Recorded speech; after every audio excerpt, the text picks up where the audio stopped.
ఇచ్చింది కాంగ్రెస్ పార్టీ నల్గొండ జిల్లాకు నీళ్లు ఇచ్చింది. ఇవాళ నేను అడుగుతున్న మిత్రులారా, ఇవాళ ఒక ఆయన ఎట్లొస్తాడో ముఖ్యమంత్రి అడ్డుకుంటా ఆయన గోదావరి నీళ్లు తేలేదు అని అన్నాడట. నేను ఆయనకు చెప్పదలుచుకుని పక్కనే కూతవేటు దూరం ఉంది, ఈ పక్కనే ఉన్నాడు. ఆయన ఉన్నది 3 అడుగులు, ఆయన 6 అడుగులు ఎత్తే కూర్చున్నాడట ముఖ్యమంత్రిని అడ్డుకుంటా అని. 3 అడుగులు ఆయనకు నేను ఒక మాట చెప్పదలుచుకున్నా. 3 రోజులు అవకాశం ఇస్తే గోదావరి జలాలు తుంగతుర్తి నియోజకవర్గానికి తెస్తా అని ఆయన పేపర్ల ప్రకటన చూసిన. 3 రోజులు కాదు, 10 ఏళ్ళు మీకు అవకాశం ఇచ్చిండు. ఎందుకు దేవాదుల నుంచి తుంగతుర్తికి నీళ్లు తీసుకురావలేదు? గోదావరి జలాలతోని ఈ ప్రాంత భూములను ఎందుకు తడపలేదు అని నేను అడుగుతున్నా. అందుకే ఆయనకు చెప్పదలుచుకున్నా, అయ్యా గ్లాసులో సోడా పోసినట్టు కాదు గోదావరి జలాలు తుంగతుర్తికి తేవడం అంటే. నీకు తెలిసిన విద్య ఒక్కటే, దొరగారి ముందల చేతులు కట్టుకొని గ్లాసులో సోడా పోయడమే, కానీ నీకు తెలిసిన విద్య అంతకంటే లేదు. నీ ఊరు మండలం చేసుకున్నావు, మండల ఆఫీస్ అన్న తెచ్చుకున్నావా? ఎంఆర్ఓ ఆఫీస్ అన్న తెచ్చుకున్నావా? పోలీస్ స్టేషన్ అన్న తెచ్చుకున్నావా? 10 ఏళ్ళు మంత్రిగా ఉండి నీ నాయకుడు ముఖ్యమంత్రిగా ఉంటే నీ సొంత మండలానికి ఒక ఎంఆర్ఓ ఆఫీస్, ఎంపీడీఓ ఆఫీస్, ఒక పోలీస్ స్టేషన్ తెచ్చుకోలేని సన్నాసివి ఇవాళ మా మందుల సామెలు తీసుకొస్తే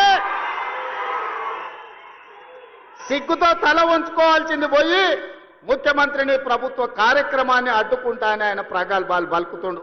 ఏది ఒక్కసారి అడ్డుకొని చూడు, మా తుంగతుర్తి నియోజకవర్గంలో కాంగ్రెస్ పార్టీ కార్యకర్తలు చూసుకుంటారు. దా పక్కనే రామరెడ్డి దామోదర్ రెడ్డి గారు ఉన్నారు ఊరికాడ. మేమందరం ఈ వేదిక మీద ఉన్న వాళ్ళు ఎవరు అక్కర్లేరు. మా దామన్న ఒక్కడు జాడు ఈ నియోజకవర్గంలో కూర్చుంటే అడ్డుకునేటోళ్ళు ఎవరో, అడ్డం పడేటోళ్ళు ఎవరో, వాళ్ళ కథ ఏందో, వాళ్ళ కమామిస్ ఏందో దామన్ననే తేల్చగలడు. ఇవన్నీ నేను మాట్లాడగలను, కానీ ఇది అధికార కార్యక్రమం కాబట్టి ఎక్కువ తక్కువ నేను ఇంకా చెప్పదలుచుకోలేదు. విషయం నీకు అర్థమైతే అర్థమైనట్టే అని నేను ఈ వేదిక మీద నుంచి వారికి సూచన చేస్తున్నా. అందుకే మిత్రులారా, ఇవాళ తెలంగాణ రాష్ట్రంలో మీరు ఆలోచన చేయండి. 10 సంవత్సరాలు పరిపాలన చేసిండ్రు. ఏనాడైనా పేదవాడికి రేషన్ కార్డు ఇవ్వాలన్న ఆలోచన వచ్చిందా? పేదవాడికి సన్న బియ్యంతో బుక్కెడు బువ్వ పెట్టాలన్న ఆలోచన ఎప్పుడైనా చేసిండ్రా? ఇవాళ 10 ఏళ్లలో మీరు ఇవ్వని రేషన్ కార్డు, లక్షల కొద్ది రేషన్ కార్డు మేము ఇస్తున్నాం. కోట్ల మందికి, 3,10,00,000 మందికి ఇవాళ సన్న బియ్యం ఇస్తే రేషన్ షాపుల దగ్గర పెద్ద పెద్ద బార్లు తీరిన లైన్లు ఉంటే ఇవాళ ఆయన అంటున్నాడు రేషన్ షాపుల కాడ బార్లు తీరినరని. మీరు గ్రామాలలో రేషన్ షాపులు ఎన్నడూ తెరవలే, బెల్ట్ షాపులు మీరు తెరిచిండ్రు. 10 ఏళ్ల తర్వాత రేషన్ షాపులు తెరిచి సన్న బియ్యం ఇస్తుంటే ప్రతి పేదవాడు పెద్దవాడు రేషన్ షాపులో సన్న బియ్యం తీసుకోవాలని లైన్లో నిలబడి ఇవాళ లక్షలాది మంది, కోట్లాది మంది సన్న బియ్యం తీసుకొని బుక్కెడు బువ్వ తింటుంటే మీ కళ్ళల్లో నిప్పులు పోసుకుంటున్నారు. ఇది మీకు భావ్యమా అని నేను అడుగుతున్న వాళ్ళని. అందుకే ఇవాళ మిత్రులారా, రేషన్ కార్డులు ఇవ్వాలన్నా ఇందిరమ్మ రాజ్యంలోనే, సన్న బియ్యం పెట్టాలన్నా ఇందిరమ్మ రాజ్యంలోనే, మీరు పండించిన వడ్లకు కనీస మద్దతు ధర ఇవ్వడమే కాదు 500 రూపాయల బోనస్ ఇవ్వాలన్నా ఇందిరమ్మ రాజ్యంలోనే సాధ్యం.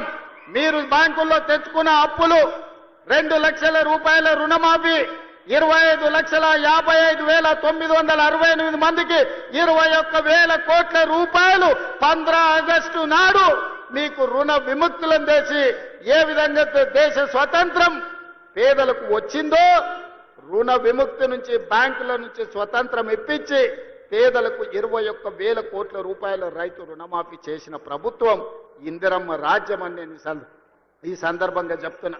ఇదే కాదు, రైతు భరోసా ఇస్తలేరు. రైతు భరోసా రేవంత్ రెడ్డి ఎగ్గొట్టాడు.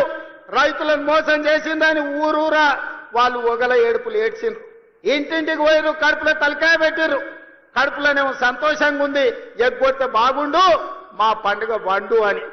కానీ ఆనాడు తుమ్మల నాగేశ్వరరావు గారిని, బట్టి విక్రమార్క గారిని, మంత్రివర్గ సభ్యులందరినీ పిలిచి పేదలకు రైతు భరోసా చెయ్యాలి, 9 రోజుల్లో 9,000 కోట్లు, 1,49,00,000 మంది రైతులకు, ఈ రోజు మన 1,49,00,000 ఎకరాలకు 70 లక్షల మంది రైతులకు 9,000 కోట్లు రైతు భరోసా ఖాతాలో 9 రోజుల్లో వేసి రైతుల కళ్ళల్లో సంతోషం చూసినాం. వ్యవసాయం దండుగ కాదు, వ్యవసాయం పండుగ అని గిట్టుబాటు ధరతో పాటు బోనస్ ఇచ్చినాం. రైతు రుణమాఫీతో పాటు రైతు భరోసా కార్యక్రమాలను అమలు చేసినాం. మీరు పండించండి, మీరు పండించిన చివరి గింజ వరకు కొనుగోలు చేస్తాం, 500 రూపాయల బోనస్ ఇస్తామని చెబితే